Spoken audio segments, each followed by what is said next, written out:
আমি এই যে এবার কলকাতায় এলাম, আমার অন্যতম প্রধান উদ্দেশ্য ছিল যে কলকাতায় আওয়ামী লীগে যেসব নেতারা অবস্থান করছেন তাদের বিলাসী জীবনটা আসলে দেখতে এসেছিলাম।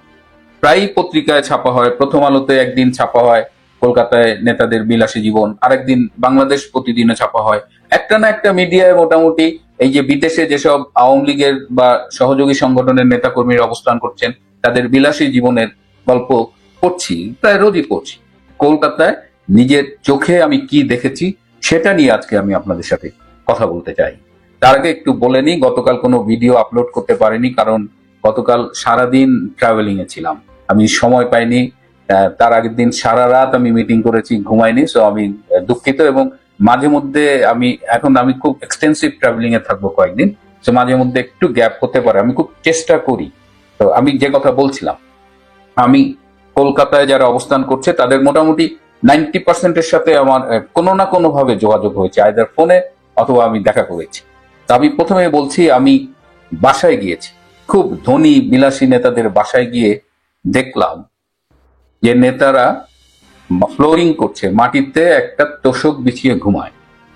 আর যারা খাটে আছে সেটা সিম্পলি ঢাকা কলেজের সামনে যে চৌকি বিক্রি করে ঠিক সেই চৌকির উপরে তোষক দিয়ে তারা আছে। আমাকে দেখে সম্ভবত এখানে আমরা সবাই খুব আবেগপ্রবণ হয়ে গেলাম এবং আমাকে তারা রান্না করে খাওয়ালেন। দেশি কায়দার মুরগি খেলাম, একটু রুই মাছ খেলাম, একটু ডাল ভাজি খেলাম। আমি আসলে তন্ন তন্ন করে বিলাসিতা খুঁজছিলাম। এখানে বিলাসিতাটা কোথায়? বাংলাদেশের যেসব সাংবাদিক আদিষ্ট হয়ে কলকাতার বা বিদেশে অবস্থানরত আওয়ামী লীগের নেতাকর্মীদের চরিত্র হনন করার চেষ্টা করছেন তাদের কাছে আমার খুব প্রশ্ন। আমি আরো কয়েকজন নেতার সাথে দেখা করেছি, আবার কেউ কেউ আমি কলকাতায় যে হোটেলে ছিলাম সেই হোটেলের কাছাকাছি এসেছেন এবং সেখানে আমাদের দেখা হয়েছে। একজন নেতার কাছ থেকে শুনলাম, এই যে যারা কলকাতায় গিয়েছেন এরা কিন্তু কেউ প্ল্যান্ড ওয়েতে যাননি, এরা অনেকটা জীবন হাতে করে অনেক ঝুঁকি নিয়ে দেশ ছেড়েছেন। একজন নেতার গল্প বলি, প্রতিমন্ত্রী ছিলেন। তিনি আসার সময় তিনি সস্ত্রী কলকাতায় এসেছেন। আসার সময় ভাবি তার সাথে যে গয়নাগুলো ছিল সেই গয়নাগুলো তিনি নিয়ে এসেছেন। বাঙালি একজন নারী স্ত্রী, তার জন্য এটা খুব স্বাভাবিক একটা আবেগের জায়গা। কলকাতায় এসে ভাবির প্রত্যেকটা গয়না বিক্রি করে দিয়েছেন, শুধু তিনি নাকফুলটা রেখেছেন, কারণ তিনি বিশ্বাস করেন যে নাকফুল ছাড়া স্ত্রীর নিঃশ্বাসে স্বামীর অমঙ্গল হয়। নেতা আমাকে পুরো দেখালেন যে তিনি বাংলাদেশের নেতাকর্মীদের কাছে কত টাকা পাঠিয়েছেন, একদম নাম সহ ডিটেলস আমি দেখলাম। আমরা শুনি যে কলকাতায় নেতারা বিলাসী জীবন যাপন করছে, তারা নেতাকর্মীদের খোঁজ রাখছে না। এটা তাহলে কি? শুধু ইনি নয়, যারা কলকাতায় অবস্থান করছেন তারা প্রায় সারাক্ষণ ফোনে বাংলাদেশের সাথে যোগাযোগ করছেন, নেতাকর্মীদের সাথে। 2 থেকে 3 কোটি আমাদের নেতাকর্মী বাংলাদেশে অবস্থান করছেন। এটা তো সম্ভব না যে প্রত্যেকের কাছে প্রত্যেকের সাথে যোগাযোগ করবে, কিন্তু নেতারা যে বসে আছেন কলকাতায় ভোগ বিলাস ফুর্তি করছেন, দেশের খোঁজ রাখছেন না, এটি একটি পরিকল্পিত সুপরিকল্পিত প্রোপাগান্ডা। এই প্রোপাগান্ডাটা ছড়ানো হচ্ছে যাতে আমাদের নেতা কর্মীদের মন ভেঙে যায়, তাদের আওয়ামী লীগের নেতাদের উপরে তাদের এক ধরনের বিদ্বেষ জন্মে। এখানেই শেষ না। আমি একজনের সাথে, তিনি আমার হোটেলে এসেছিলেন, তারপর সেখান থেকে তিনি আরেক জায়গায় যাবেন, সেটা 1.5 থেকে 2 কিলোমিটার দূরে।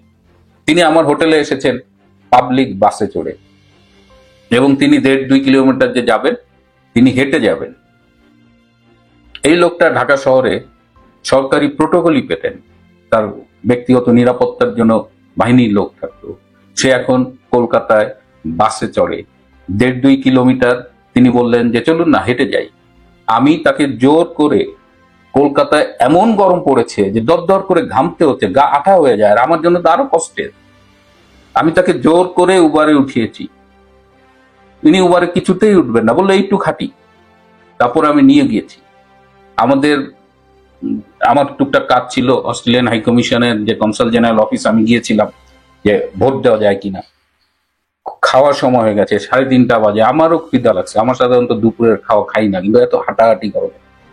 আমি তাকে নিয়ে গিয়ে একটা রেস্টুরেন্টে আমরা খেলাম, খুব অর্ডিনারি খেলাম। তো এইখানে বিলাসিতার কোথায় কি আছে, আমার এক নেতার কথা বুঝে পেলাম। তার সামনে আমি বসে আছি, তিনি আমার হোটেলের খুব কাছাকাছি একটা জায়গায় এসেছিলেন, তার পরিচিত এক ব্যবসায়ীর অফিসে আমরা বসেছি। এই সময় বাংলাদেশ থেকে একটা ফোন এলো এবং নেতা স্পিকার ফোন অন করে ফোনটা রিসিভ করলেন। আমি শুনছি কি বলছে। তো ওপাশের কর্মী প্রথমে বললেন, তার পরিচয় দিলেন এবং অঝোর দিয়ে কাঁদছেন। মানে সেই কান্না শুনে আমরা রুমে ছিলাম 4-5 জন, আমরা সবাই খুব আবেগপ্রবণ হয়ে গেছি। তারপর কান্না থামিয়ে এক সময় সেই ওপাশের কর্মীটি বললেন, স্বেচ্ছাসেবক লীগের কর্মী, তিনি বললেন যে তিনি জাস্ট 2-3 দিন আগে জেল থেকে ছাড়া পেয়েছিলেন, তিনি হাসপাতালে গিয়েছিলেন তার অসুস্থ মাকে দেখতে এবং সেখান থেকে তাকে গ্রেপ্তার করা হয় এবং সে 3-4 মাস জেলে ছিল। এবং আমি আশা করছিলাম যে সেই ছেলেটি হয়তো ফোন করে বলবে যে ভাই আমাকে কিছু অর্থ সাহায্য করেন বা কোনো। ছেলেটি সেদিক দিয়ে কিছুই হাঁটতো না, শুধু বলল যে ভাই আমাদের জন্য দোয়া করবেন। এবং নেতা তাকে সান্ত্বনা দিলেন যে এখন কাঁদতে হবে না, আমাদের ঘুরে দাঁড়াতে হবে। তো ছেলেটি কান্না থামিয়ে বলল যে আমরা যে কোনো কষ্ট স্বীকার করতে, নির্যাতন স্বীকার করতে রাজি আছি, ভাই আমাদের জন্য শুধু দোয়া করবেন। এবং ব্যাপারটা চিন্তা করে দেখেন, বাংলাদেশে যে তৃণমূল এই সংকটে আছে, নির্যাতনের মুখে আছে, এই খুনি ইউনূস বাহিনীর, বিএনপির, জামাতের যে সম্মিলিত আক্রমণের মুখে আছে, যারা নির্যাতন ভোগ করছে, জেল থেকে বেরিয়েছে, মা অসুস্থ, দেখতে যেতে পারে না, কিন্তু সেই ছেলেটি ফোন করে শুধু দোয়া চাইছে নেতার কাছে। এইখানে এই যে সেই নেতাও দেখলাম, তাকে আমি চিনি 35 বছরের বেশি। এখানে বিলাসিতাটা কোথায়? কলকাতায় একটা মানুষ যখন তার দেশ ছেড়ে দেশান্তরী হয়, এটাই তো একটা বিরাট কষ্টের। এই যে আমরা একটা নিশ্চিন্ত জীবন যাপন করি, একদম বৈধ জীবন যাপন করি, একটা ক্যারিয়ার ছিল, ক্যারিয়ার আছে, একটা সামাজিক সম্মানের জায়গা আছে, আমাদেরও তো কষ্ট হয়। কিন্তু আমাদের নেতা কর্মীরা, আগেও যেটা বললাম, তাদের মন ভেঙে দেওয়ার জন্য এই পরিকল্পিত প্রোপাগান্ডাটা এই ইউনূস এর পক্ষ থেকে চালানো হচ্ছে। আপনাদের বলি, আমাদের কলকাতায় নেতারা কেউ বিলাসী জীবন যাপন করছে বলে যে প্রোপাগান্ডা চালানো হচ্ছে সেটি সত্যি নয়। তারা সবাই দেশের এই সংকটে মানসিক এক ধরনের কষ্টে আছে, এটা খুব স্বাভাবিক। দেশের বাইরে থাকেন, দেশের ভেতরে থাকেন, পৃথিবীর যে প্রান্তেই থাকেন, আওয়ামী লীগের নেতাকর্মী অনুসারীদের জন্য এখন একটা প্রতিকূল পরিবেশ। সেই প্রতিকূল পরিবেশে আমরা যারা এই নেতা কর্মীদের সমর্থক বা এই আদর্শের অনুসারী, বঙ্গবন্ধুর কর্মী, শেখ হাসিনার কর্মী, আমাদের এই সময় খুব কেয়ারফুলি কিছু বিষয় বিবেচনায় রাখতে হবে। প্রথমত, আর এই পত্রিকাগুলো দেখবেন যে আওয়ামী লীগ নেতারা দুর্নীতি করছে বলছে 3টা থেকে 4টা নাম দেয়। তার মধ্যে একটা হলো এই যে নসরুল হামিদ বিপু, আরেকজন হলো লোটাস কামাল, আরেকজন হলো আখতারুজ্জামান চৌধুরীর ছেলে সাইফুজ্জামান জাভেদ চৌধুরী। এরা তো মানে একদম পারিবারিক ভাবেই বলা যায় এরা ব্যবসায়ী।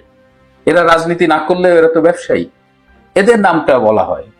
কিন্তু যে পত্রিকায় এইগুলো ছাপে, সেই পত্রিকার এই যে একজন, যে কোনো একটা পত্রিকার কথার মালিকের দুর্নীতির কথা যদি শোনেন, তাই সেই মালিকের একক দুর্নীতির সব টাকা মিলেও আওয়ামী লীগের সব নেতার টাকা দুর্নীতির সমান হবে না। সেই দুর্নীতিবাজ পত্রিকার মালিকের পত্রিকায় আওয়ামী লীগের নেতাদের কলকাতার বিলাসী জীবনের কল্প কাহিনী ছাপা হচ্ছে। আমি আরো অনেক কিছু জানলাম। এই যে এবার ভারত সফরে আমি অনেক কিছু শুনে আমি খুব অবাক হয়েছি। ডক্টর ইউনূস প্রতি মাসে কোটি কোটি টাকা খরচ করেন শুধুমাত্র প্রচারের জন্য, প্রোপাগান্ডার জন্য। এবং তার ইউনূস সেন্টারে একটা ফ্লোরই বরাদ্দ করা আছে, যে এই যে দেখেন যে সামাজিক যোগাযোগ মাধ্যমে পিনাকি কথা বলে, ইলিয়াস কথা বলে, আরো অনেকে কথা বলে, এরা কিন্তু সব একটা পরিকল্পিত প্রোপাগান্ডার অংশ হিসেবে কথা বলে। এরা পরিকল্পনার অংশ হিসেবে কখনো দেখবেন আসিফ নজরুলকে গালি দিচ্ছে, কখনো দেখবেন পররাষ্ট্র সচিবকে গালি দিচ্ছে, সবই মেকিং গেম। এদের একটাই উদ্দেশ্য, অন্যতম উদ্দেশ্য হলো আওয়ামী লীগ নেতা কর্মীদের বিভ্রান্ত করা। এবং আমি আজও কোনো কারণ খুঁজে পাই না আওয়ামী লীগের নেতা কর্মীরা কেন এইসব অপপ্রচারকারী ইউটিউব ভিডিও দেখেন বা সামাজিক যোগাযোগ মাধ্যমে এদের ভিডিও দেখেন? এদের কাজই হলো আপনাকে কনফিউজ করা, এদের কাজই হলো আপনার নেতাদের থেকে আপনাদের দূরে সরিয়ে নেওয়া।